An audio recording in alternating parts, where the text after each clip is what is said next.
ونسلم على رسوله الكريم اما بعد فاعوذ باللہ من الشیطان الرجیم بسم اللہ الرحمن الرحیم یا صاحب الجمال ویا سید البشر من وجهك المنیر لقد نور القمر لا يمكن الثناء كما كان حقه بعد از خدا بزرگ توئی قصہ مختصر واحسن منك لم تر قط عینی واجمل منك لم تلد النساء خلقت مبرأ من كل عیب كأنك قد خلقت كما تشاء بلغ الأولى بكماله كشف الدجى بجماله حسنت جميع خصاله صلو علیہ وآلہ درود و سلام پڑھ لیجئے اللہم صلی وسلم وبارک علی سیدنا و مولانا محمد وبارک وسلم وصلو علیہ۔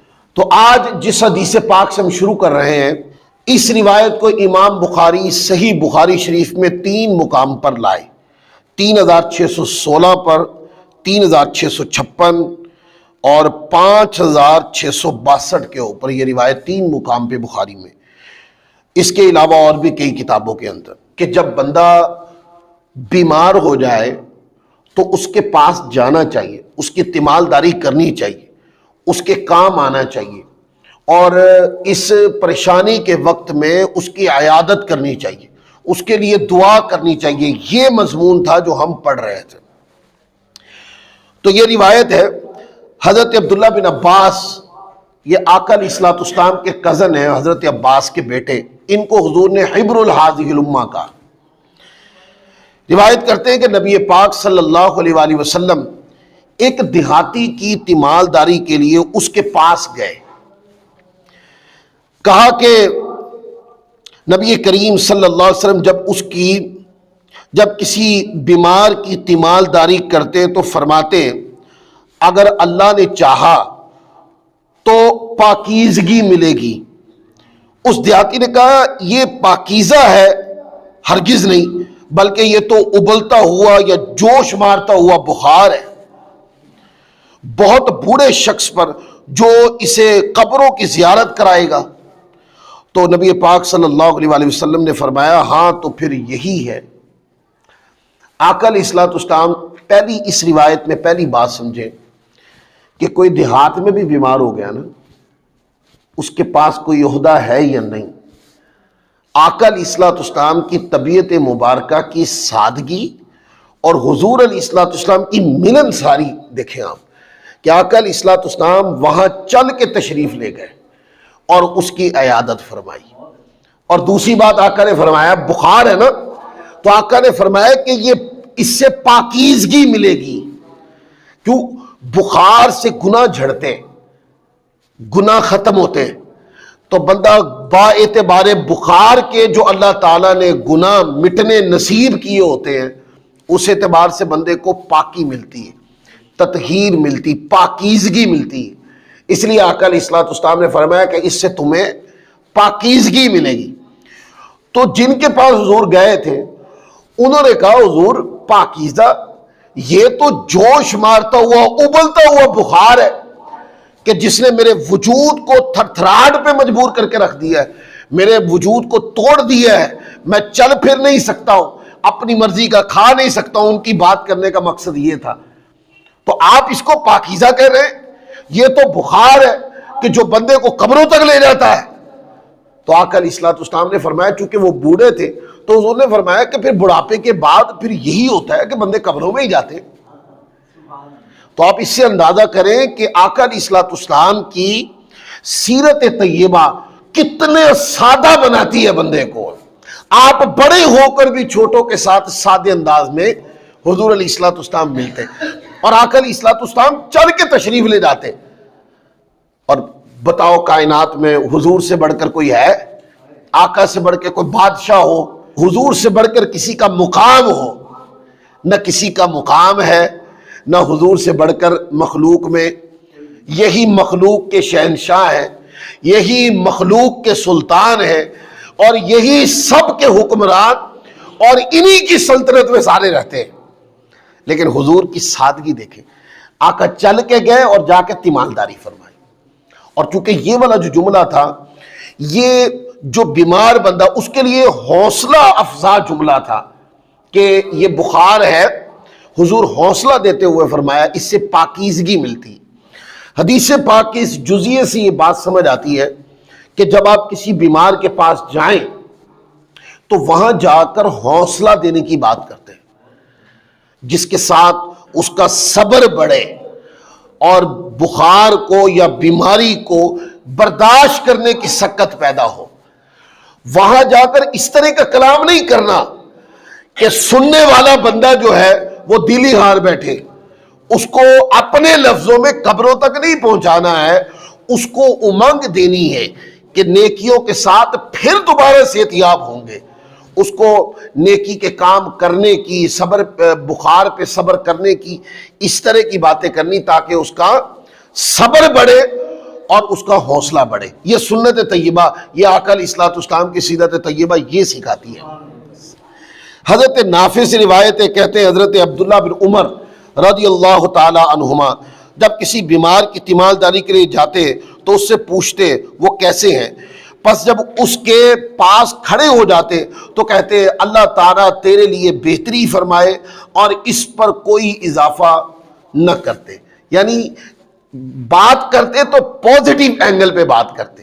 حضور کے صحابی حضرت عبداللہ بن عمر جو حضرت فاروق اعظم کے صاحبزادے ہیں، جیسے حضور کو دیکھا کہ بیمار کے پاس گئے تو پوزیٹیو باتیں کی، ایسے ہی صحابہ کرام نے آقا علیہ الصلوۃ والسلام سے یہ مفہوم ایکسیپٹ کیا، اور بعد میں جب صحابہ کسی کا پتہ کرنے جاتے، عیادت کے لیے جاتے، تو وہ بھی جا کے پوزیٹیو اینگل پہ کلام کرتے تاکہ بیمار کا صبر بڑھے۔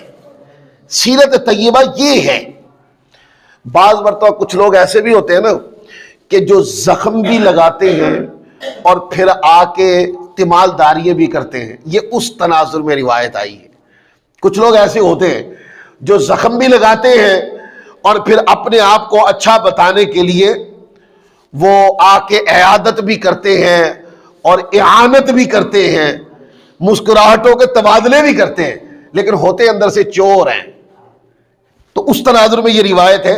یہ روایت صحیح بخاری شریف میں دو مقام پہ ہے، 966 اور 967 پر۔ حضرت اسحاق بن سعید بن عمر اور سعید اپنے والد سے روایت کرتے ہیں کہ انہوں نے فرمایا کہ حجاج بن یوسف، یعنی یہ مکہ کا گورنر بھی رہ چکا ہے اور بہت ظالم آدمی تھا، اس کے دور کے واقعات انتہائی برے ہیں، بہت سخت واقعات۔ تو یہ مکہ کا گورنر تھا، تو حضرت عبداللہ بن عمر جو حضرت فاروق اعظم رضی اللہ تعالیٰ کے صاحبزادے ہیں کے پاس آیا، اور میں بھی ان کے پاس موجود تھا، یعنی حضرت سعید کہتے ہیں میں بھی تھا وہاں۔ حجاج آیا ان کے پاس، اس نے آ کے کہا وہ کیسے ہیں؟ فرمایا کہ ٹھیک ہے۔ اس نے کہا کہ آپ کو کس نے تکلیف پہنچائی؟ فرمایا کہ حضرت عبداللہ بن عمر نے، مجھے اس آدمی سے تکلیف پہنچی ہے جس نے اس دن ہتھیار اٹھا کر چلنے کا حکم دیا تھا، جس میں ہتھیار اٹھانا جائز نہیں، یعنی حجاج۔ مکہ ایک ایسا گھر ہے، بات کو سمجھیے گا اس حدیث کا مطلب، مکہ ایک ایسا گھر وہاں ہتھیار نہیں اٹھا سکتے، اور حجاج بن یوسف نے مکہ کے اندر ہتھیار اٹھایا تھا اور حضرت عبداللہ بن زبیر کو شہید کر دیا تھا۔ تو حضرت عبداللہ بن عمر رضی اللہ تعالی عنہ جو تھے، حجاج بن یوسف نے کسی بندے کو تیار کیا، ایک نیزہ دے کر اس کو زہر لگا کر جا کر عبداللہ بن عمر کو یہ نیزہ مار دو تاکہ وہ اس زہر یہ ان کے جسم میں جائے اور آہستہ آہستہ وہ دنیا سے چلے جائے۔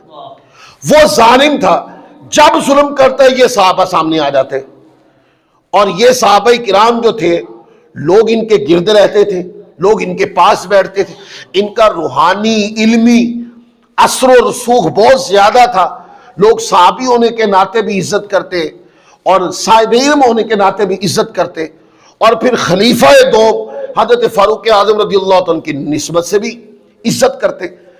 لیکن جب حجاج کوئی غلط کام کرتا تو یہ آگے احتجاج کرتے، یہ اس کے مخالف کھڑے ہو جاتے۔ حجاج کے زندگی اور حکمرانی کے درمیان میں یہ ایک رکاوٹ تھے، تو وہ چاہتا تھا یہ رکاوٹ ختم ہو جائے، تو کسی آدمی کے ذریعے وہ جو زہر والا نیزہ تھا وہ حضرت عبداللہ بن عمر کو مروا دیا، اور جب آپ اس کی علالت سے بستر پہ پڑ گئے تو پھر پتہ لہن بھی آ گیا، پھر آگے کہنے لگا کس نے مارا ہے، یہ آپ کو تکلیف جو پہنچی کس نے پہنچائی ہے تکلیف؟ تو حضرت عبداللہ بن عمر رضی اللہ عنہ نے فرمایا ہاں، اور جس نے مکہ میں حملہ کیا تھا نا، جس نے مکہ کے سین میں حضرت عبداللہ بن زبیر کو شہید کر دیا تھا، بس اسی نے یہ تکلیف مجھے پہنچائی ہے۔ اور وہ بندہ کون تھا؟ وہ سامنے بیٹھا ہوا تھا جو عیادت کر رہا تھا، آپ نے اس کا نام لیے بغیر اس کی وہ جو حرکت ہے غلط اس کو بیان کر کے اس کو باور کرا دیا کہ شاید تیرے ذہن میں یہ ہو کہ یہ نیزہ تم نے مروایا، مجھے پتہ نہیں مجھے پتہ ہے، اس لیے میں تیرا نام لے رہا ہوں۔ اب اس سے پتہ چلا کہ زندگی کے اندر ایسے لوگ بھی ملتے کہ جو تکلیف بھی دیتے ہیں اور پھر مرم پٹی بھی کرتے ہیں۔ تو آقا علیہ الصلوۃ والسلام کی سیرت یہ بتاتی ہے، صحابہ کا کردار یہ بتاتا ہے، انہوں نے بھی برداشت کر لیتا ہوں، ان کو بھی معاف کر دیتے ہیں، ان سے بھی بدلے نہیں لیے جاتے۔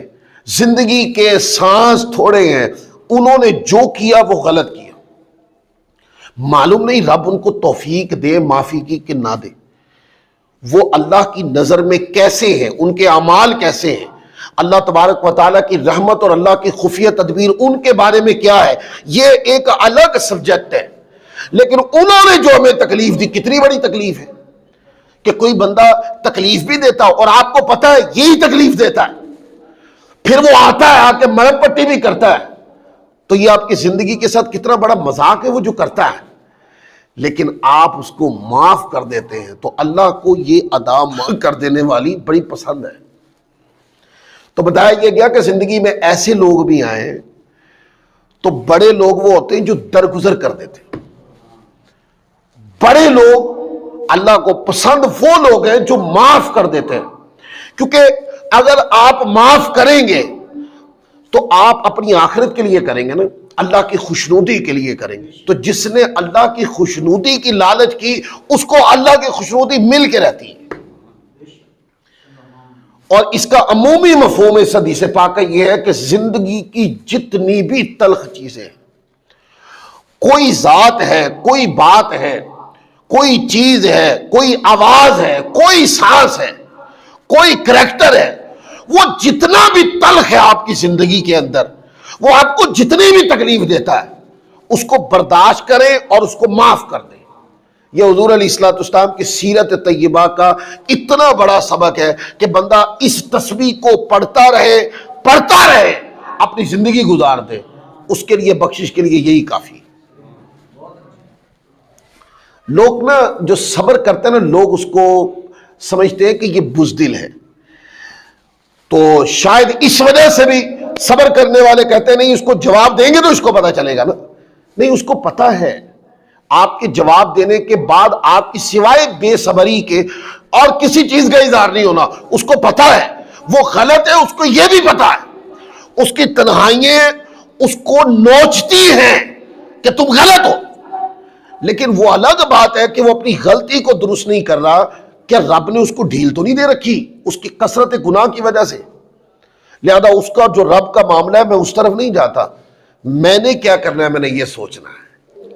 حضرت عبید اللہ بن زخر، حضرت حبان بن ابی جبالہ اور حضرت عبداللہ بن عمر رضی اللہ تعالی عنہ سے روایت کرتے ہیں، انہوں نے کہا کہ جب شراب پینے والے بیمار ہو جائیں تو ان کی تیمالداری نہ کرو۔ اب اس کا عمومی مفہوم اس حدیث پاک ہم اس طرح سمجھ سکتے ہیں، ایسا بندہ جو بندہ گناہ کبیرہ کرتا ہو اور اعلان کرتا ہو۔ شراب پینے کا عمل ایک ایسا ہوتا ہے کہ جو عیاں ہو جاتا ہے، ظاہر ہے روکا جو جا رہا ہے کہ اس کی عیادت کرنے نہ جاؤ، تو شراب پینے والا وہی بندہ ہوگا نا جس کے شراب پینے کا ہمیں پتہ ہے، اور جب کسی کے گناہ کا پتہ چل جائے اور وہ بندہ گناہ سے باز نہ آئے تو اس کو کہتے ہیں اعلانیہ گناہ کرنا۔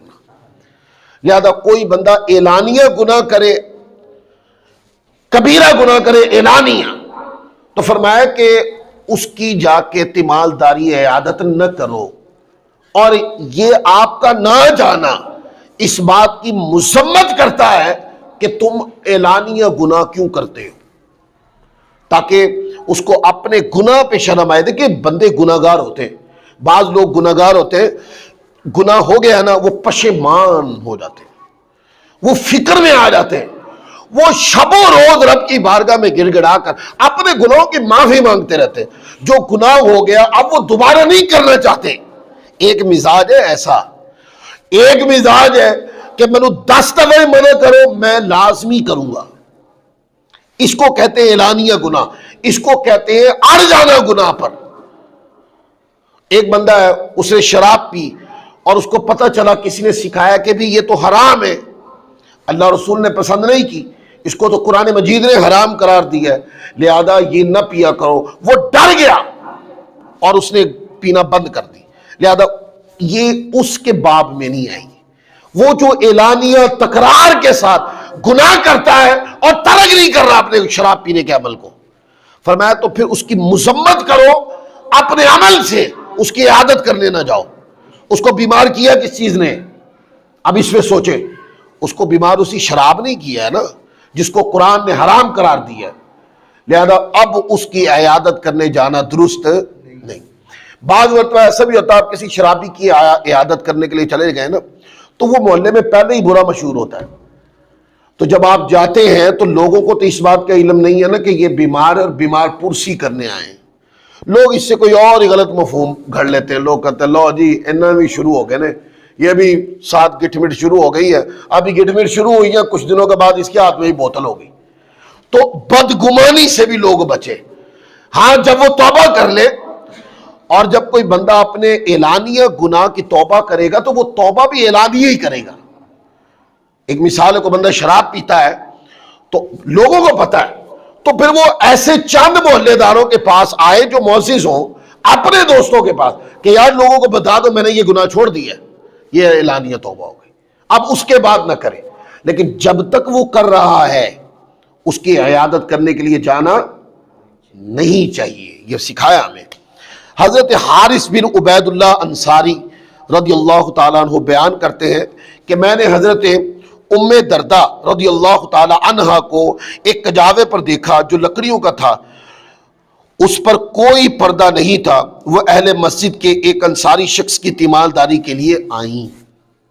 اب اس سے یہ پتہ چلا کہ خواتین جو ہیں وہ بیمار کی تیمارداری کر سکتی ہیں، ان کی عیادت بھی کر سکتی ہیں، حال بھی پوچھ سکتی ہیں ان کا۔ اچھا، اس میں 2 کیٹیگریز ہیں۔ پہلی کیٹیگری وہ ہے کہ جو محرم کی جا کے کرنا، یعنی ایسے مرد کی جا کے عیادت کرنا، تیمارداری کرنا کہ جس کے ساتھ اس خاتون کی شادی نہیں ہو سکتی، سادہ لفظوں میں وہ ہے محرم۔ مراد سکا بھائی ہو گیا، سکا باپ ہو گیا، اس طرح جو خون کے رشتے ہیں جن کے ساتھ شادی کا تعلق نہیں جڑ سکتا، وہ سارے محرم ہو گئے۔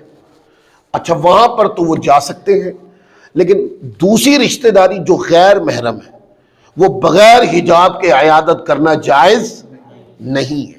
لہذا خواتین کو چاہیے وہ اس چیز کا ذہن میں رکھا کریں۔ ہمارے یہاں کلچر بہت گندا ہوتا جا رہا ہے کلچر، وہ کیا کہ کوئی بھی بیمار ہے، بھئی رشتہ دار ہے، عزیز ہے، ٹھیک ہے، اس کے ساتھ رشتہ داری کے نوعیت پہ غور کوئی نہیں کرتا کہ یہ محرم ہے یا غیر محرم ہے۔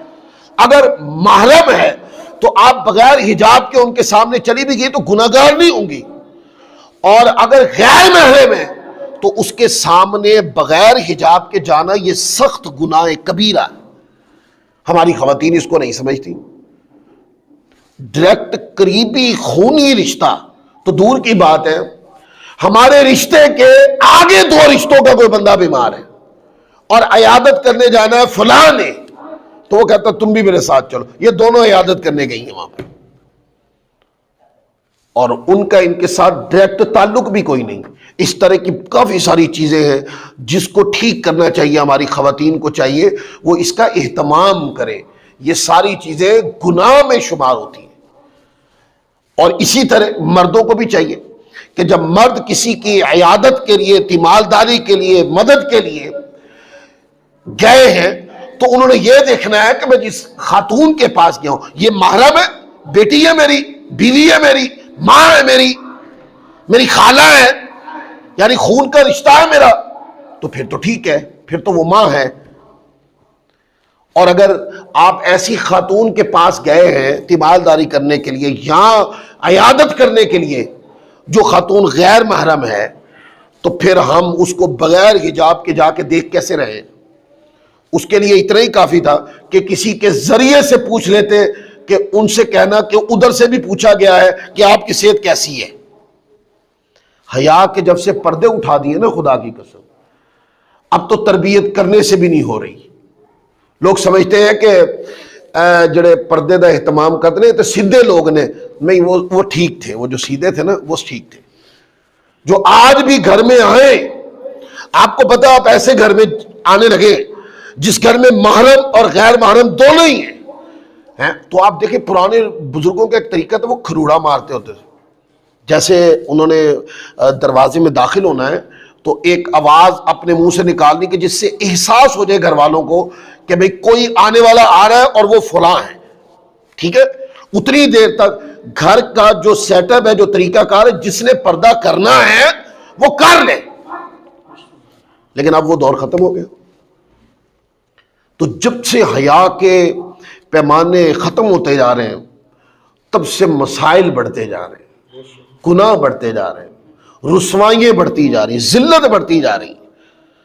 اور اگر یہ دوبارہ پلٹ کے وہیں آ جائے نا جو حضور نے چھت دی ہے حجاب کی، ہماری مائیں، بہنیں، بیٹیاں پلٹ کے دوبارہ ادھر آ جائیں جو آقا نے عزت کی چھاؤں دی تھی ان کو پردہ، تو ابھی ان کا وقار اتنا گرا نہیں ہے، دوبارہ بحال ہو جائے گا۔ میری مراد وہ خواتین جو پردے کو کوئی چیز نہیں سمجھتی۔ ہماری جو سوسائٹی ہے ابھی اس میں ہمارے بزرگوں نے اور ہماری بزرگ خواتین نے ان چیزوں کے اہتمامات گھروں میں کروائے ہیں، لیکن ہم باہر کی سوسائٹی کی بات کرتے ہیں کہ ہمارے گھروں میں تو قدر اس پر عمل ہے، اصلاح کی ضرورت وہاں بھی ہے۔ جب شادی بیاہ آتے ہیں تو یہ سارے حجابات جو ہے نا وہ چکنا چور ہو جاتے ہیں، لیکن وہ جو باہر کی سوسائٹی ہے کہ خاتون جو ہے وہ سڑک کے اوپر بغیر حجاب کے گھومنا پسند کرتی ہے، میں ان کی بات کرتا ہوں، وہ ان سے زیادہ کلچر خراب ہو رہا ہے۔ اور بعد میں ابھی وہ شاید دن آنے والے، شاید وہ اٹھیں گے لوگ اپنے جو ہے نا وہ حقوق کی خاطر اٹھ جاتی ہے نا، بعض چند گندی میلی خواتین اٹھتی ہیں اور وہ سارے، ان کو کسی نے بنایا بھی نہیں، وہ اپنے آپ کو پورے پاکستان کی خواتین کی شاید سمجھتی ہیں کہ ہم ان کی طرف سے بھیجے گئی ہیں، ان کو جانتا کوئی نہیں ہے۔ عزت دار خواتین عزت کے ساتھ معاشرے کے اندر ایک خوبصورت کردار اور کریکٹر ہوتی ہیں، وہ زندگی گزار جاتی ہے، ان کے بدلے میں ان کی نصیحت پر، ان کی زندگی کو دیکھ کر آگے سینکڑوں خواتین اپنی زندگی کو بہتر کرتی ہیں۔ لیکن وہ جو چند عورتیں کھڑی ہوتی ہیں حقوق مانگنے پہ اوپر، اچھا وہ جو مانگ رہی ہوتی ان میں کوئی ایک عقل کی بات ہو تو پھر بتائیں۔ اس مانگنے کے مفہوم کے اوپر اگر غور کیا جائے نا تو جو وہ مانگ رہی ہیں نا وہ پاکستان میں بیٹھ کر نہیں مانگنا چاہیے، ان کو بہت زیادہ، پنجابی میں کہتے ہیں نا، بہت زیادہ خدیاں لگی ہوئی ہے کہ اپنے آپ کو کسی ایسے ملک لے جان جہاں پر اس حوالے سے پوچھا نہیں جاتا۔ اب میں اس ممبر پہ بیٹھ کے اس سے زیادہ کلمات نہیں کہہ سکتا ہوں، پر وہ ہماری بہنوں، بیٹیوں اور ماؤں کی وہ نمائندہ نہیں ہو سکتی۔ الحمدللہ ہماری مائیں، بہنیں، بیٹیاں جو ہے نا وہ آج بھی حجاب کو پسند کرتی ہیں اور حجاب کے اندر اپنے آپ کو باعزت محسوس سمجھتی ہیں۔ لہذا حجاب کے اندر تیمارداری کی جا سکتی ہے اور حال احوال پوچھا جا سکتا ہے، کس انداز میں؟ کسی کے ذریعے پوچھ لیں یا وہاں پیغام بھیج دیں کہ فلاں گھر کی طرف سے پوچھا گیا ہے۔ آپ کسی کے گھر گئے تو کسی کے گھر جانے کا طریقہ کار یہ ہوتا ہے، آپ کس کام سے گئے؟ ایک مثال ہے، کس کام سے گئے؟ مریض کی عیادت کر رہے ہیں تو جدھر آپ جھانک رہے ہیں وہ ادھر مریض بیٹھا ہوا ہے جدھر آپ جھانک رہے ہیں۔ ہمارے بزرگ تو یہ سکھا گئے، حضور کی سیرت طیبہ، آقا کا کردار تو یہ سکھا دیا کہ حضور علیہ الصلوۃ والسلام جب کسی کے گھر تشریف لے جاتے تو کہتے ہیں آقا علیہ الصلوۃ والسلام نظریں جھکا کر، بات بھی نظریں جھکا کر فرماتے.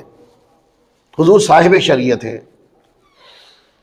وہ پابندیاں آقا علیہ الصلوۃ والسلام نے ہمیں جو سکھائی ہیں یہ اصل میں ہمارے ہی کریکٹر کی درستگی کے لیے ہیں. اب حدیث پڑھتا ہوں پھر بات کرتا ہوں. حدیث نمبر 531 ہے. حضرت عبداللہ بن ابو زحیل سے روایت ہے، کہتے ہیں کہ حضرت عبداللہ بن مسعود، اب حضرت عبداللہ بن مسعود ان صحابہ میں سے جو مکہ میں اوائل مسلمان ہو گئے تھے. تو حضرت عبداللہ بن مسعود رضی اللہ تعالیٰ عنہ ایک بیمار کی بیمار پرسی کے لیے گئے، اور ان کے ساتھ اور لوگ بھی تھے، اور اس مریض کے گھر میں ایک عورت تھی. تو لوگوں میں سے ایک شخص اس عورت کی طرف دیکھنے لگا. اس شخص سے حضرت عبداللہ بن مسعود رضی اللہ تعالی عنہ نے فرمایا، اگر تیری آنکھ پھوڑ دی جاتی تو تیرے لیے اچھا ہوتا. کتنے سخت کلمات کہ قوم کا کوئی شخص تھا وہاں بیٹھا ہوا. کہتے ہیں کہ وہ جب آپ عیادت کے لیے گئے تو حضرت عبداللہ بن مسعود آپ نگاہیں نیچی کر کے مریض کی عیادت کرنے لگے، اس کا حال احوال پوچھنے لگے. تو کہتے ہیں ان میں سے ایک شخص تھا جو تاک جھانک کر رہا تھا، جبکہ اس گھر میں اہل پردہ موجود تھے. تو حضرت عبداللہ بن مسعود کو اس پر غصہ آ گیا. آپ نے فرمایا کہ تمہاری آنکھ پھوڑ دی جاتی تو بہتر ہوتا، کیونکہ یہ نیچے جو نہیں ہو رہی کسی کے گھر میں جا کر، اس کو چین نہیں مل رہا. کسی کے گھر میں جا کر آنکھ کا کام کیا ہے کہ ادھر ادھر دیکھے. وہ میرا کوئی جملہ سخت ہو تو مجھے معاف کر دیں، لیکن میرے منصب کا تقاضا یہ ہے کہ میں یہ جملے بولوں. آپ کسی کے گھر گئے، آپ کی مقصدیت کیا ہے؟ آپ شادی پہ گئے ہیں، آپ مہمان ہیں، تو آپ وہاں بیٹھے نا جہاں مرد بیٹھے ہوئے ہیں. اگر آپ خاتون ہیں آپ وہاں بیٹھے نا آپ جہاں خواتین بیٹھی ہوئی ہیں. خاتون کا کوئی کام نہیں مردوں میں، مردوں کا کوئی کام نہیں ہے خواتین کے اندر. آپ بیمار کی بیمار پرسی کرنے گئے، بیمار کہاں ہے؟ کمرے میں. تو بیمار کی بیمار پرسی کیجئے نا. کسی کمرے میں کوئی کون ہے، اس کا نام کیا ہے، آپ کو کیوں اس کی خبر لینی ہے؟ آپ آئے ہیں، آپ نگاہیں جھکا کر وہاں بیٹھے نا جس کام کے لیے آپ آئے. میرے پیر و مرشد ایک جملہ بولا کرتے ہیں، فرمایا کہ کرنے والے کام کرو ورنہ نہ کرنے والوں میں پڑ جاؤ گے، برے کاموں سے بچ جاؤ. اس وقت کوئی کہے کہ جی میں جاتا ہوں پر میری نگاہ ادھر ادھر گھوم جاتی ہے، کوئی کر سب وظیفہ دے دیو کہ میں باز آ جاؤں. میں وظیفہ تو دے دیتا ہوں، بلکہ میں نسخہ دے دیتا ہوں کیمیا، وہ ہے تھوڑا تلخ لیکن انشاءاللہ افاقہ دے گا. اگر کسی بندے کی نظر بیکنے سے باز رہنا آتی ہے، اس کو چین نہ آتا ہو، کسی کے گھر جا کر نگاہ نیچی ہوتی نہ ہو اس کی، تو اس کو چاہیے کہ وہ جس لالچ میں نگاہ ادھر ادھر کر رہا ہے اس سے پوچھو کہ یار کیا اگر آپ کے گھر میں کوئی آئے اور آپ کے گھر کی خواتین کے اوپر اس طرح نظر اٹھائے تو آپ کے دل کے اوپر کیا گزرے گی؟ تو اگر وہ کہے نا میں تو یوں کر دوں گا، میں تو وہ کر دوں گا، جس کے گھر میں آ کے بیٹھے وہ بھی کر دیں گے. یہ بھی عزت داروں کا گھر ہے، یہ بھی مسلمانوں کا گھر ہے. وہ جو بہن بیٹی ہے نا گھر میں، وہ مسلمان خواتین ہیں، ان سے پردہ فرض ہے. اگر ایک عورت کو کوئی مرد نہ دیکھے، عورت کو پردہ کرنا چاہیے. ایسے ہی ایک مرد کے اوپر فرض ہے کہ وہ کسی غیر محرم خاتون کو نہ دیکھے. یہ پردے کی ساری ذمہ داری خواتین دے ہوتے نہیں ہے. مردوں کو اپنی آنکھوں پر بھی ڈکنا ہوئے گا، اپنی آنکھوں. غور کرنا ہوگا اس بات کا کہ میں کہاں آیا ہوں، تقاضے کیا ہیں، مجھے کیسا بننا ہے یہاں پر، ویسا ہی بنے. آپ دیکھیں اگر ماحول ایسا بن جائے تو کہتے ہیں مدینہ پاک کے اندر مسجد نبوی کے اندر خواتین صحابیات اکٹھے نماز پڑھتی تھی. اور پتہ حالت کیا تھی؟ ظاہر خواتین کی جو صفیں ہوتی تھی سب سے پیچھے بنتی تھی، صحابہ کرام کی صفیں آگے بنتی تھی. لیکن جب خواتین آیا کرتی تو کہتے ہیں کہ خواتین کی ایک تو صفیں پیچھے بنتی، جب جماعت ہو جاتی نا تو صحابہ کرام کو نہ ان کے آنے کی خبر ہوتی نہ ان کے جانے کی خبر ہوتی. اس لیے کہ جو آگے زوات کھڑی تھی نا وہ صرف ایک ہی چیز کی خبر رکھتی تھی کہ ساڈا امام او ہے جڑی ہستی اگے کھڑی ہے تو ساڈا رب او ہے جدی نماز پڑھ رہے ہیں. وہ ایسی پاک ہستیاں تھیں. آج بھی اگر بندہ اس کو رکھ لے نا، ایک مثال ہے، بندہ بے پردگی کر رہا ہے، ایک مثال ہے، اگر اسی سانس میں ہی موت آنی ہوئی تو پھر کی بنے گا تھوڑا؟ اس بندے سے پوچھو نا یار، ایڑا کھچیا سانس، اگر بے پردگی کرتے گناہ کرتے ہوئے یا کسی کی عزت کے ساتھ کھیلتے ہوئے اگر اسی سانس میں موت آئی تو کی جواب دو گے رب؟ کہتے ہیں کہ بندے کی آخرت کا مدار جو ہے نا اس کے خاتمے پر ہے. فرمایا کہ جس کا خاتمہ ان کلمات پر ہوا کہ اس نے پڑھا لا الہ الا اللہ محمد الرسول اللہ، تو اس کے خاتمے کا عنوان بتاتا ہے کہ اس کے لیے آگے بھی اللہ تعالیٰ کی خیر ہے. اور اگر خاتمہ ہی گناہ کرتے ہو گیا تو پھر چرس پیتے ہو گیا، گناہ کرتے ہو گیا، یا اس میں چلو وہ بھی لوگ شامل کر لیں جن لوگوں کو بڑی عادت ہے، یہ مضامین بڑی احتیاط کے ساتھ میں یہاں اس کو مضمون کو بیان کر رہا ہوں. میں نے پہلے آپ کو کہا کہ کوئی ایسا جملہ، کیونکہ یہ آپ کو سنانے کے لیے نہیں ہے، یہ دنیا کو سنانے کے لیے، جس کو اس کی ضرورت ہے نا اس کو سنانے کے لیے. یہ آپ دیکھیں گلی بازار ہے، گلی بازار گزرنے کی جگہ ہے، لہذا یہاں سے خواتین بھی گزریں گی، مرد بھی گزریں گے. اچھا سڑک ہے، سڑک بھی گزرنے کی جگہ ہے، وہاں سے مرد بھی گزرتے ہیں اور خواتین بھی گزرتی ہیں. سواری ہے، اس کے اندر مرد بھی بیٹھتے ہیں، خواتین بھی بیٹھتی ہیں، کیونکہ ان کی بھی ضرورت ہے، ان کی بھی ضرورت ہے. اب سوچنا اس بات کو ہے کہ گلی کس لیے؟ تانک جھانک کرنے کے لیے نہیں. یہ بات سمجھانی ہے جن کو سمجھ نہیں آتی ان کو، کہ گلی بازار جو ہوتا ہے نا یہ تانک جھانک کرنے کے لیے نہیں ہوتا. گلی بازار گزرگاہ ہوتی ہے، وہاں سے گزرتے ہیں. ایسا نہیں کہ کسی کے اہل پردہ گزرے اور جہاں سے بندے کو نظر آئے وہاں سے وہ آنکھ رکھے اور جب تک وہ مڑ نہ جائے اس کی آنکھ نہ بدلے. یہ جب سے کرنا شروع کیا اور جب تک دیکھتا رہا، یہ ٹوٹل وہ لعنت ہے جو اس بندے کو نظر نہیں آتی پر اس پہ پڑ گئی ہے. ادب کیا ہے؟ ادب دوستو یہ ہے کہ اگر آپ بازار میں ہیں، ہلکا سا احساس ہی ہو جائے نا کہ کسی کے اہل پردہ گزر رہے ہیں، سمجھ آئے گی بات، کسی کی حالت کیا ہے، اس سے آپ کو غرض نہیں ہونی چاہیے.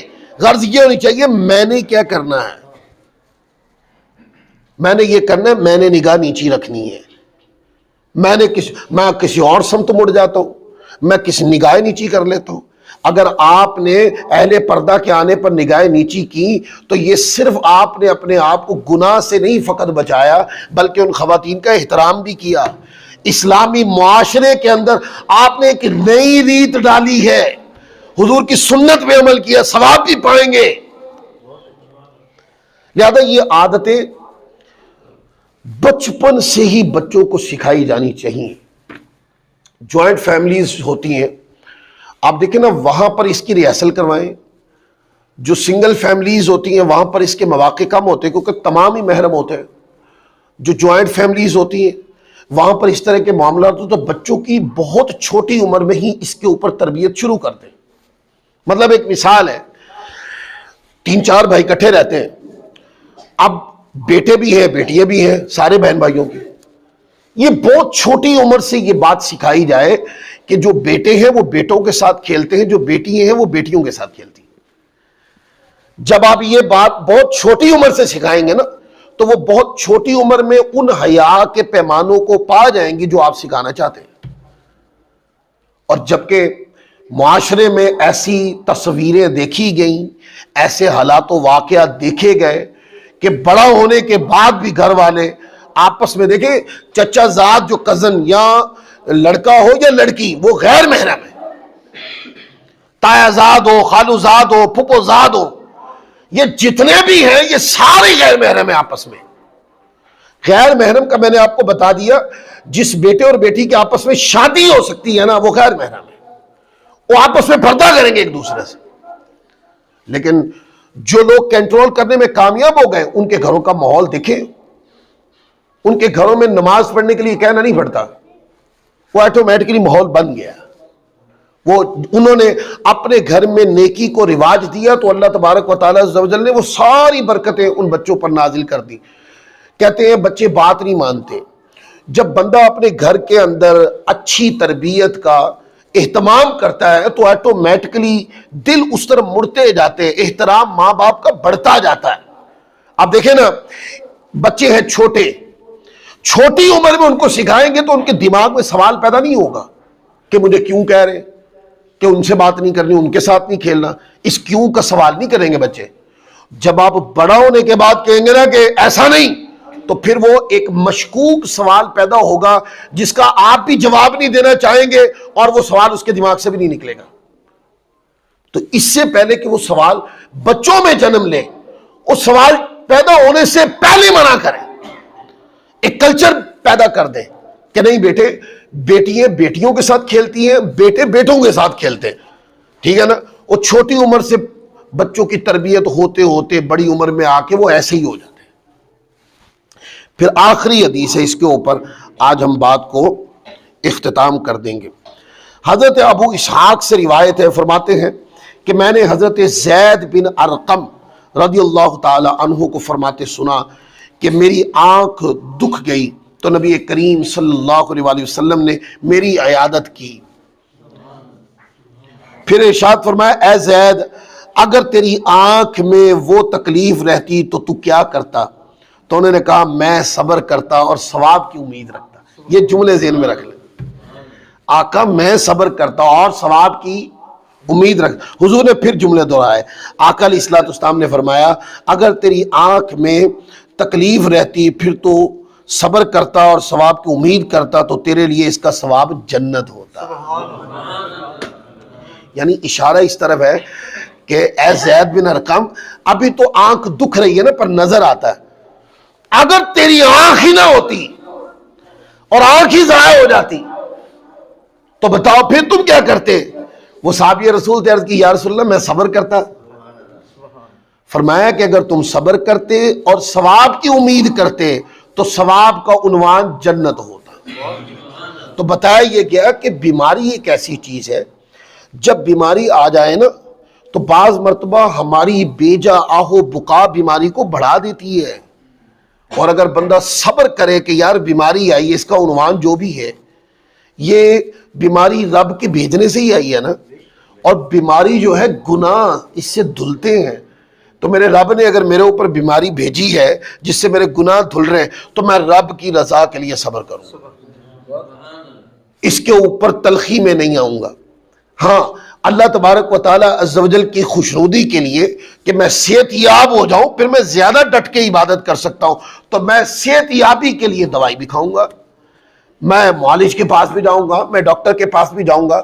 پر اس پورے پروسیس میں بیماری کے آنے پر, بیماری کی سختی پر, شدت پر, حدت پر اور علاج کے دورانیے پر میرے جسم کے اندر جتنی بھی تغیرات واقع ہو, تذبذب پیدا ہو, جتنی بھی شدت سے مجھے تکلیف آئے, میں صبر کروں گا اپنے رب کی رضا کے لیے, اور اس صبر پر اپنے رب سے میں امید کروں گا کہ وہ مجھے ثواب عطا فرمائے گا. حضور فرماتے جو اللہ کی رضا کے لیے بیماری پہ صبر کرے اور اس کی رحمت سے ثواب کی امید رکھے تو اللہ تبارک و تعالی صرف بیماری سے گناہ ہی فقط نہیں دھلتے ہیں بلکہ ثواب بھی ملتا ہے. اللہ تعالی ہم سب کو عمل کی توفیق عطا